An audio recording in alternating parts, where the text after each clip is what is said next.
The Immortal. Solomon's Safe. There is no new thing upon the earth, so that as Plato had an imagination, that all knowledge was but remembrance, so Solomon giveth his sentence, that all novelty is but oblivion. Francis Bacon. Essays. In London, early June of the year 1929, the rare book dealer Joseph Carter Phyllis of Smyrna offered the Princess de Lucinge the 6 quarto minor volumes, 1715 to 1720, of Pope's Iliad. The princess purchased them. When she took possession of them, she exchanged a few words with the dealer. He was, she says, an emaciated, grimy man with grey eyes and grey beard and singularly vague features. He expressed himself with untutored and uncorrected fluency in several languages. Within scant minutes he shifted from French to English, and from English to an enigmatic cross between the Spanish of Salonika and the Portuguese of Macau. In October, the princess heard from a passenger on the Zeus that Carter Phyllis had died at sea while returning to Smyrna, and that he had been buried on the island of Ios. In the last volume of the Iliad she found this manuscript. It is written in an English that teems with Latinisms. This is a verbatim transcription of the document. As I recall, my travails began in a garden in 100-gated Thebes, in the time of the Emperor Diocletian. I had fought, with no glory, in the recent Egyptian wars, and was tribune of a legion quartered in Berenice, on the banks of the Red Sea. There, fever and magic consumed many men, who magnanimously coveted the steel blade. The Mauritanians were defeated. The lands once occupied by the rebel cities were dedicated in alternatitem to the Plutonian gods. Alexandria, subdued, in vain sought Caesar's mercy. Within the year the legions were to report their triumph, but I myself barely glimpsed the face of Mars. That privation grieved me, and was perhaps why I threw myself into the quest, through vagrant and terrible deserts, for the secret city of the Immortals. My travails, I have said, began in a garden in Thebes. All that night I did not sleep, for there was a combat in my heart. I rose at last a little before dawn. My slaves were sleeping. The moon was the colour of the infinite sad. My bloody rider was approaching from the east, weak with exhaustion. A few steps from me he dismounted, and in a faint, insatiable voice asked me, in Latin, the name of the river whose waters laved the city's walls. I told him it was the Egypt, fed by the rains. It is another river that I seek, he replied morosely, the secret river that purifies men of death. Dark blood was welling from his breast. He told me that the country of his birth was a mountain that lay beyond the Ganges. It is rumoured on that mountain, he told me, that if one travelled westward to the end of the world, one would come to the river whose waters give immortality. He added that on the far shore of the river lay the city of the Immortals, a city rich in bulwarks and amphitheatres and temples. He died before dawn, but I resolved to go in quest of that city and its river. When interrogated by the torturer, some of the Mauritanian prisoners confirmed the traveller's tale. One of them recalled the Elysian plain, far at the ends of the earth, where men's lives are everlasting. Another, the peaks on which the Pactolus flows, upon which men live for 100 years. In Rome I spoke of philosophers who felt that to draw out the span of a man's life was to draw out the agony of his dying and multiply the number of his deaths. I am not certain whether I ever believed in the city of the Immortals. I think the task of finding it was enough for me. Flavius, the Getulian proconsul, entrusted 200 soldiers for me for the venture. I also recruited a number of mercenaries who claimed they knew the roads, and who were the first to desert. Subsequent events have so distorted the memory of our first days that now they are impossible to put straight. We set out from Arsinoe and entered the ardent desert. We crossed the lands of the troglodytes who devour serpents and lack all verbal commerce, the land of the Garamantas, whose women are held in common and whose food is lions, the land of the Argiles, who worship only Tartarus. We ranged the width and breadth of other deserts of black sand, where the traveller must usurp the hours of the night, for the fervency of the day is unbearable. From afar I made out the mountain which gives its name to the ocean. On its slopes grows the euphorbia, an antidote to poisons, and on its peak live the satyrs, a notion of wild and rustic men given to lasciviousness, that the bosom of those barbaric lands, where the earth is the mother of monsters, might succour a famous city. Such a thing seemed unthinkable to us all. Thus we continued with our march, for to have regressed would have been to dishonour ourselves. Some of the men, those who were most temerarious, slept with their faces exposed to the moon. Soon they burned with fever. With the depraved water of the watering holes, others drank up insanity and death. Then began the desertions. A short time afterward, the mutinies. In repressing them I did not hesitate to employ severity. In that I acted justly, but a centurion warned me that the mutineers, keen to avenge the crucifixion of one of their number, were weaving a plot for my death. I fled the camp with the few soldiers who were loyal to me. In the desert, among whirlwinds of sand and the vast night, we became separated. A Cretan arrow rent my flesh. For several days I wandered without finding water, or one huge day multiplied by the sun, first in the fear of thirst. I left my path to the will of the horse. At dawn the distance bristled with pyramids and towers. I dreamed unbearably of a small and orderly labyrinth at whose centre lay a well. My hands could almost touch it, my eyes see it, but so bewildering and entangled were the turns that I knew I would die before I reached it. When I disentangled myself at last from that nightmare, I found that my hands were bound behind my back, and I was lying in an oblong stone niche no bigger than a common grave, scraped into the caustic slope of a mountain. The sides of the cavity were humid, and had been polished as much by time as by human hands. In my chest I felt a painful throbbing, and I burned with the thirst. I raised my head and cried out weakly. At the foot of the mountain ran a noiseless, impure stream, clogged by sand and rubble. On the far bank, the patent city of the Immortals shone dazzlingly in the last or first rays of the sun. I could see fortifications, arches, frontispieces, and forums. The foundation of it all was a stone plateau. 100 or more regular niches, like my own, riddled the mountain and the valley. In the sand had been dug shallow holes. From these wretched holes, from the niches, emerged naked men with grey skin and neglected beards. I thought I recognized these men. They belonged to the bestial lineage of the troglodytes, who infest the shorelines of the Persian Gulf and the grottos of Ethiopia. I was surprised neither by the fact that they did not speak, nor by seeing them devour serpents. Urgent thirst lent me temerity. I estimated that I was some 30 paces from the sand. I closed my eyes and threw myself down the mountain, my hands bound behind my back. I plunged my bloodied face into the dark water and lapped at it like an animal. Before I lost myself in sleep and delirium once more, I inexplicably repeated a few words of Greek.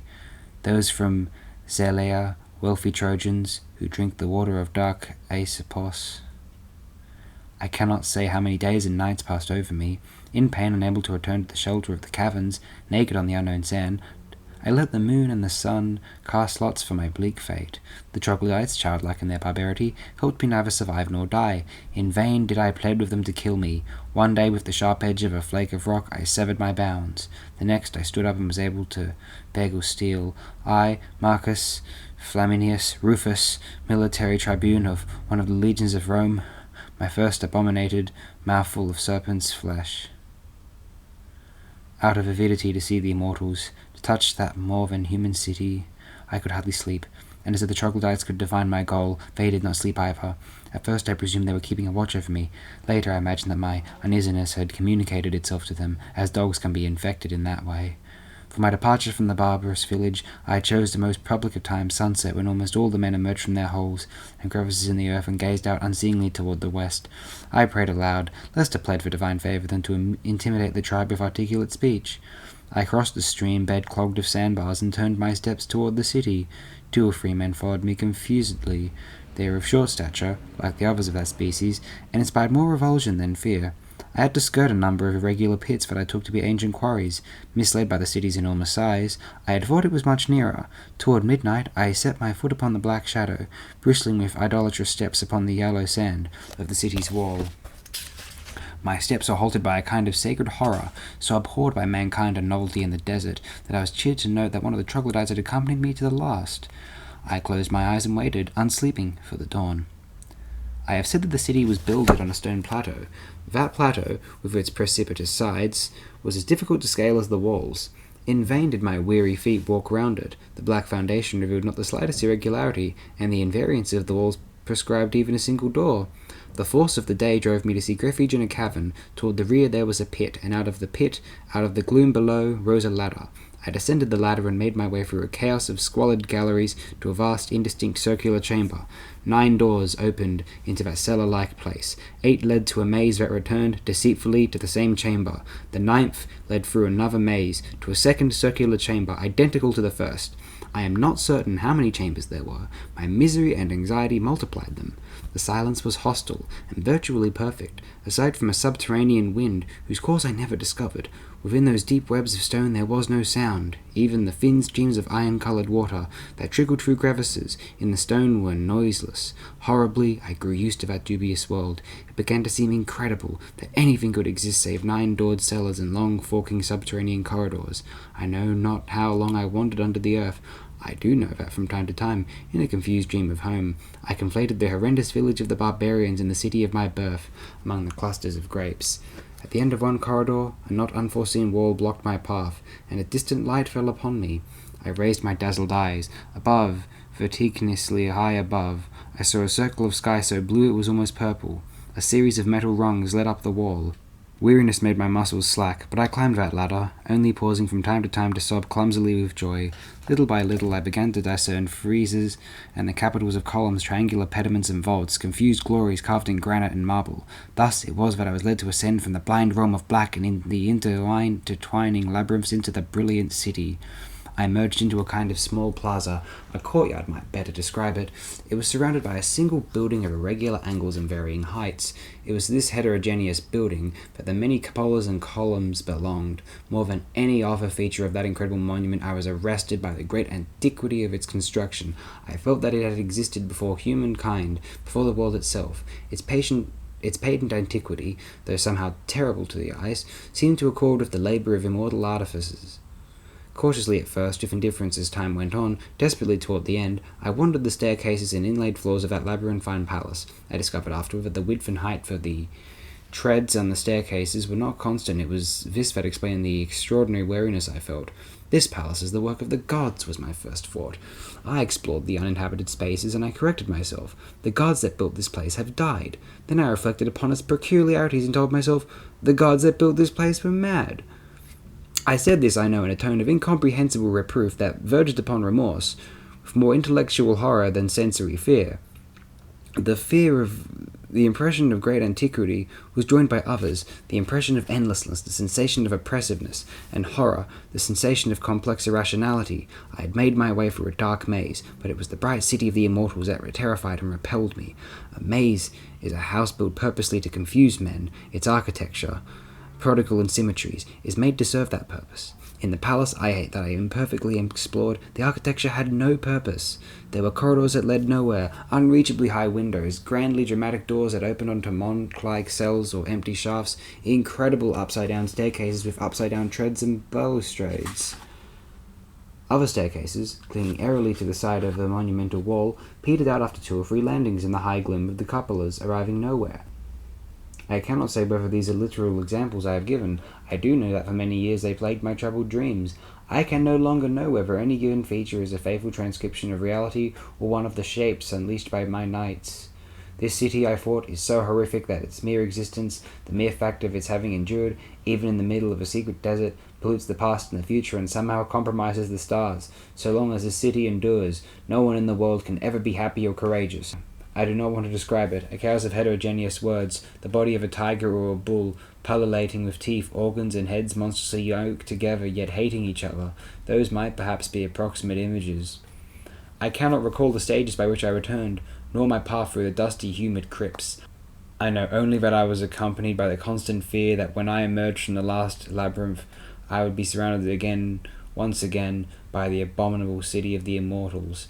I remember nothing else. That loss of memory, now insurmountable, was perhaps willful. It is possible that the circumstances of my escape were so unpleasant that on some day, no less lost to memory, I swore to put them out of my mind. Those who have read the story of my travails attentively will recall that a man of the troglodyte tribe had followed me, as a dog might have, into the jagged shadow of the walls. When I emerged from the last cellar, I found him at the mouth of the cavern. He was lying in the sand, clumsily drawing and rubbing out a row of symbols that resembled those letters in dreams that one is just on the verge of understanding when they merge and blur. At first I thought that this was some sort of barbaric writing. Then I realized that it was absurd to imagine that men who had never learned to speak should have invented writing. Nor did any one of the shapes resemble any other, a fact that ruled out, or made quite remote, the possibility that they were symbols. The man would draw them, look at them, and correct them. Then suddenly, as though his game irritated him, he would rub them out with his palm and forearm. He looked up to me, though he seemed not to recognize me. Still, so great was the relief I felt, or so great, so dreadful had my loneliness been, that I actually thought that this primitive troglodyte looking up at me from the floor of a cave had been waiting for me. The sun warmed the plain as we began our return to the village. Under the first stars of evening, the sand burned our feet. The troglodyte walked ahead of me. The night I resolved to teach him to recognize, perhaps even to repeat, a few words. Dogs and horses, I reflected, are able to do the first. Many birds, like the Caesar's nightingale, can do the second. However, scant a man's understanding, it will always be greater than that of unreasoning beasts. The troglodyte's lowly birth and condition recalled to my memory the image of Argos, the moribund old dog of the Odyssey, so I gave him the name Argos, and I tried to teach it to him. Time and time again I failed. No means I employed, no severity, no obstinacy of mine available. Motionless, his eyes dead, he seemed not even to perceive the sounds which I was attempting to imprint upon him. Though but a few paces from me, he seemed immensely distant, lying in the sand like a small battered sphinx carved from lava. He allowed the heavens to circle in the sky above him from the first dusky light of morning to the last dusky light of night. It seemed simply impossible that he had not grasped my intention. I recalled that it is generally believed among the Ethiopians that monkeys deliberately do not speak so that they will not be forced to work. I attributed Argos' silence to distrust or fear. From that vivid picture I passed on to others, even more extravagant. I reflected that Argos and I lived our lives in separate universes. I reflected that our perceptions are identical, but that Argos combined them differently than I, construct from them different objects. I reflected that perhaps for him there were no objects, but rather a constant dizzying play of swift impressions. I imagined a world without memory, without time. I had toyed with the possibility of a language that had no nouns, a language of impersonal verbs or indeclinable adjectives.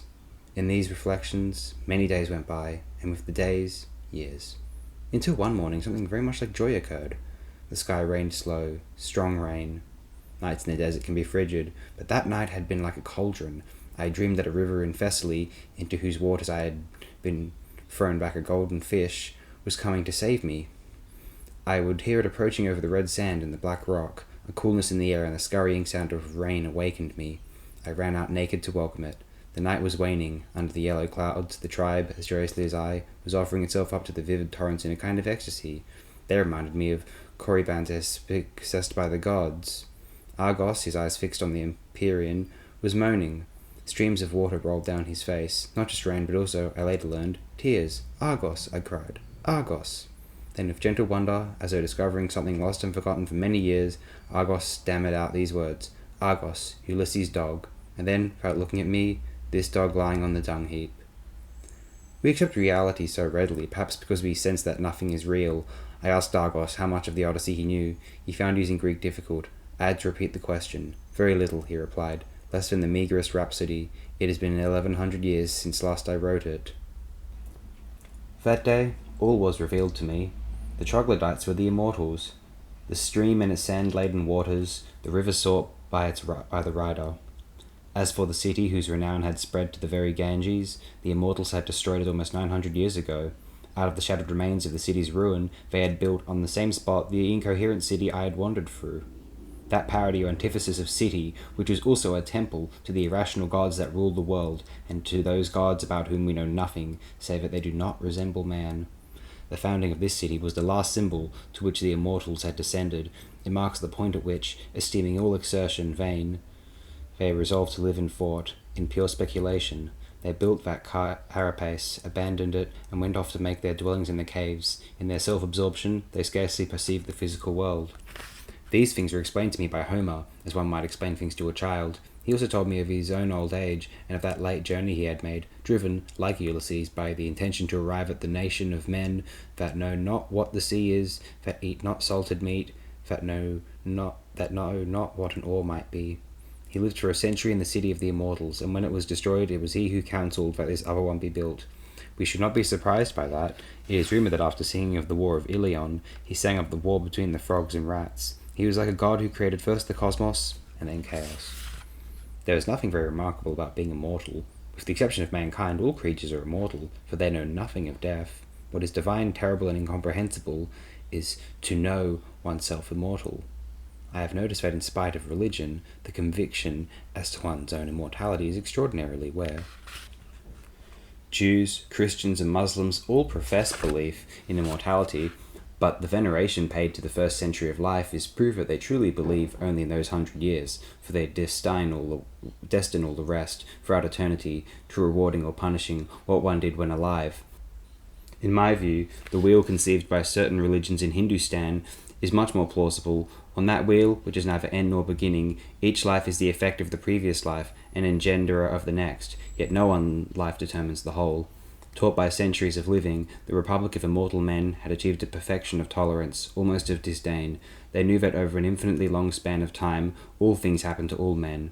As reward for his past and future virtues, every man merited every kindness, yet also every betrayal, as reward for his past and future iniquities. Much as the way in games of chance, heads and tails tend to even out.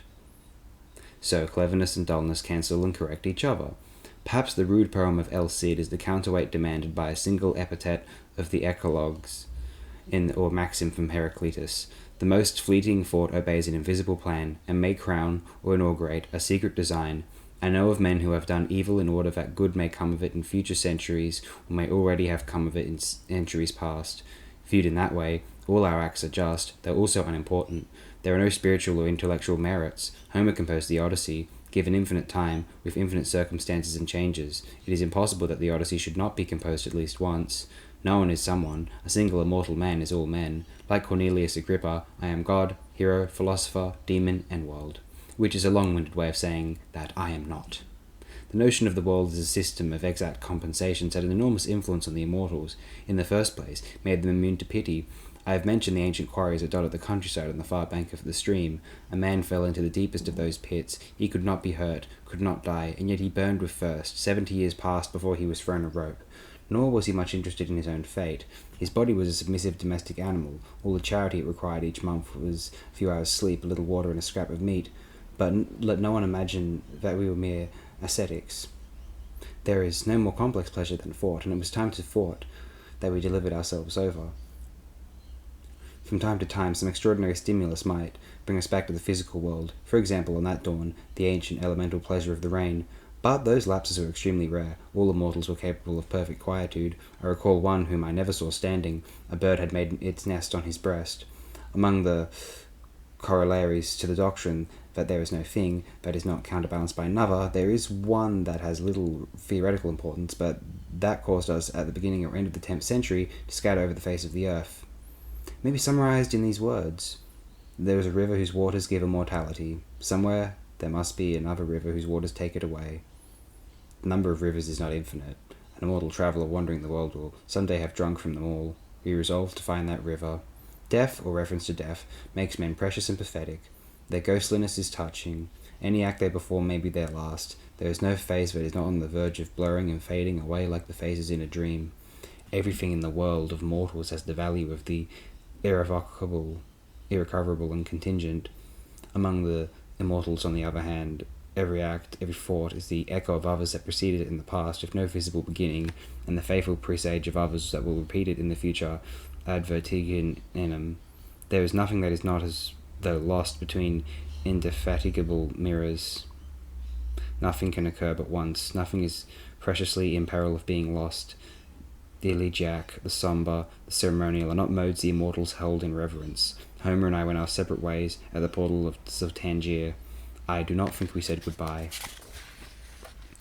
I wandered through new realms, new empires. In the autumn of 1066 I fought at Stamford Bridge, though I no longer recall whether I stood in the ranks of Harold, soon to meet his fate, or in the ranks of that ill-fated Harold Hardrada, who conquered only 6 feet or a little more of English soil. In the 7th century of the Hegira, on the outskirts of Bulak, I transcribed with deliberate calligraphy, in a language I have forgotten, in an alphabet I know not, the 7 voyages of Sindbad, and the story of the city of brass. In a courtyard of the prison in Samarkand, I often played chess. In Bikanir I have taught astrology, as I have in Bohemia. In 1638 I was in Kolsvar, and later in Leipzig. In Aberdeen in 1714 I subscribed to the 6 volumes of Pope's Iliad. I know I often pursued them with delight. In 1729 or thereabouts I discussed the origin of that poem with a professor of rhetoric whose name, I believe, was Giambattista. His argument struck me as irrefutable. On October 4th, 1921, in the Patna, which was taking me to Bombay, ran aground in a harbour on the Eritrean coast. I disembarked. There came to my mind other mornings, long in the past, when I had also looked out over the Red Sea, when I was a Roman tribune, and fever and magic and inactivity consumed the soldiers. Outside the city I saw a spring. Impelled by habit, I tasted its clear water. As I scaled the steep bank beside it, a thorny tree scratched the back of my hand. The unaccustomed pain seemed exceedingly sharp. Incredulous, speechless, and in joy, I contemplated the precious formation of a slow drop of blood. I am once more mortal, I told myself over and over. Again, I am like all other men. That night, I slept until daybreak. A year has passed, and I reread these pages. I can attest that they do not stray beyond the bounds of truth, although in the first chapters, and even in certain paragraphs of others, I believe I detect a certain falseness. That is due perhaps to an overemployment of circumstantial details, a way of writing that I learned from poets. It is a procedure that infects everything of falseness, since there may be a wealth of details in the event, yet not in memory. I believe, nonetheless, that I have discovered a more private and inward reason. I will reveal it. It does not matter that I may be judged a fantast. The story I have told seems unreal because the experiences of two different men are intermingled in it. In the first chapter, the horseman wishes to know the name of the river that runs beside the walls of Thebes. Flaminius Rufus, who had bestowed upon the city the epithet 100-gated, tells him that the river is the Egypt. Neither of those statements belongs to him, but rather to Homer, who in the Iliad expressly mentions Thebes Hecatompylos, and who in the Odyssey, through the mouths of Proteus and Ulysses, invariably calls the Nile the Egypt. In the second chapter, when the Roman drinks the immortal water, he speaks a few words in Greek. Those words are also Homeric. They may be found at the end of the famous catalogue of the ships. Later, in the dizzying palace, he speaks of a reproof that was almost remorse. Those words too belong to Homer, who had foreseen such a horror. Such anomalies disturbed me. Others, of an aesthetic nature, allowed me to discover the truth. The clues of this latter type may be found in the last chapter, which says that I fought at Stamford Bridge, that in Bulak I just transcribed the voyages of Sindbad the sailor, that in Aberdeen I subscribed to Pope's English Iliad. The text says, inter alia, in Picaner I have taught astrology as I have in Bohemia. None of those statements is false. What is significant is the fact of their having been chosen to record. The first seems to befit a man of war, but then one sees that the narrator pays little attention to the war, much more to the fate of the men. The facts that follow are even more curious. A dark yet elemental reason led me to put them to paper. I knew they were pathetic. They are not pathetic when narrated by the Roman Flaminius Rufus. They are when narrated by Homer. It is odd that Homer in the 13th century should have copied down the adventures of Sindbad, another Ulysses, and again after many hundreds of years have discovered forms like those of his own Iliad in a northern kingdom and a barbaric tongue.